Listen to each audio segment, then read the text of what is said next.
I write to you from a village where hope has withered. The streets are draped in mourning, the doors sealed shut. This is no life but a chronicle of demise. In the village square, the blacksmith's forge still burned.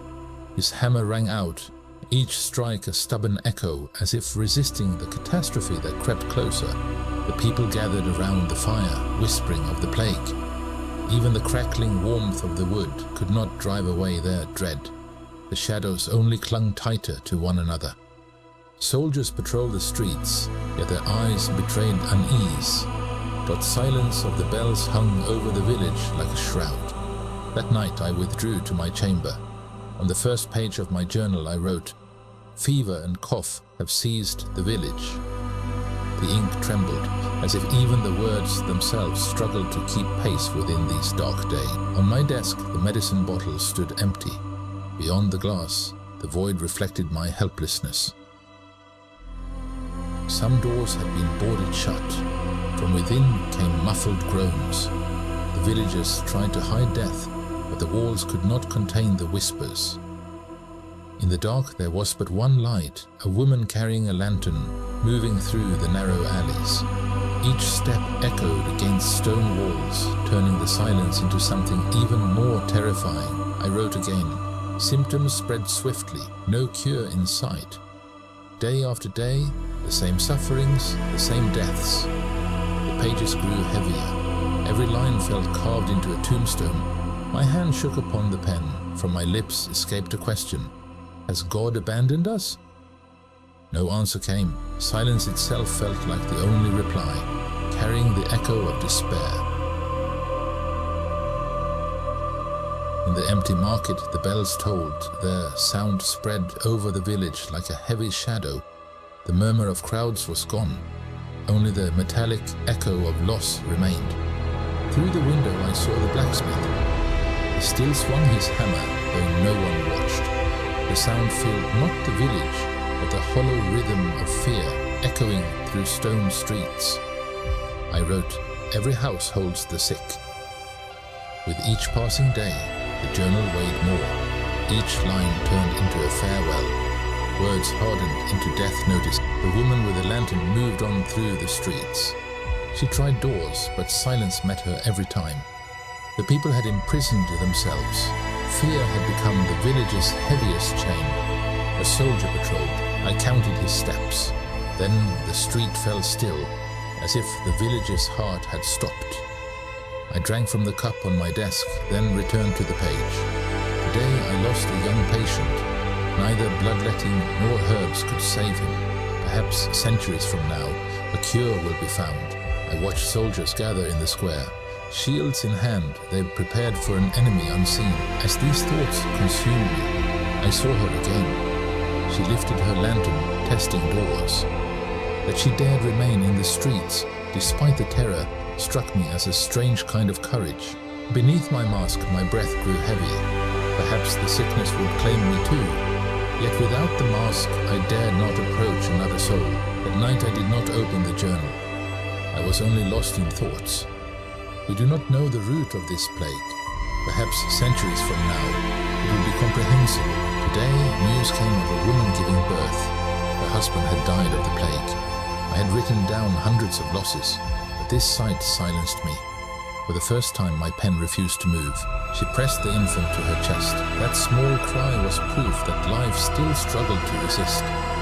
Yet death still ruled the room. The image burned into me. Tomorrow will bring new losses in other homes. This mother and child may endure or vanish. All I can do is bear witness. From my window I looked upon the village. The chimneys were cold, the streets deserted. The square, once full of voices, was now a grave of silence. The plague had stolen the village's very soul. The patient I was called to today died before I could arrive. His family looked to me, expecting a miracle, but I had none to give. Helplessness weighed upon us all. Still, the blacksmith's forge burned, the hammers struck, though none remained to watch. The sound filled only the empty streets. At dusk I saw the lantern woman again. This time she did not knock at doors, nor did she hurry. For the first time I saw her face. The villagers said she was a writer of renown. That night was different. Instead of knocking, she walked quietly to the center. In her hands, a journal she was writing. Perhaps like me, she was recording the catastrophe. At last the forge went dark. The hammer fell silent. The village's true silence revealed itself. This morning, for the first time, I stepped outside without my mask. Even breathing felt an act of courage. In the street, the only living creature was a starving dog. Yet even it fled from me. At the market, one stall remained. An old woman tried to sell her last loaves of bread. No one came. Money had lost all meaning. Survival was the only currency. Half my journal was full. Every page a loss, every line a farewell. The ink was running low, but there was still too much to write. Future generations must know this darkness. The soldiers dwindled. Some fell ill. Others fled. Those who remained no longer patrolled. They only tried to save themselves. At the door of a grand house, a white cloth fluttered. It marked death. From inside came cries that pierced even the thick walls. Another family erased. For the first time I met her eyes, the woman with the lantern. From beneath her mask, her gaze shone. She lowered her head in greeting. I understood then. We fought the same enemy, though by different means. The path to the church was blocked. Stones and rotting beams sealed it away from the world. Even the house of God was no longer safe. Faith had withered. That night I dreamed of the dead. They were not angry. You did all you could, they told me.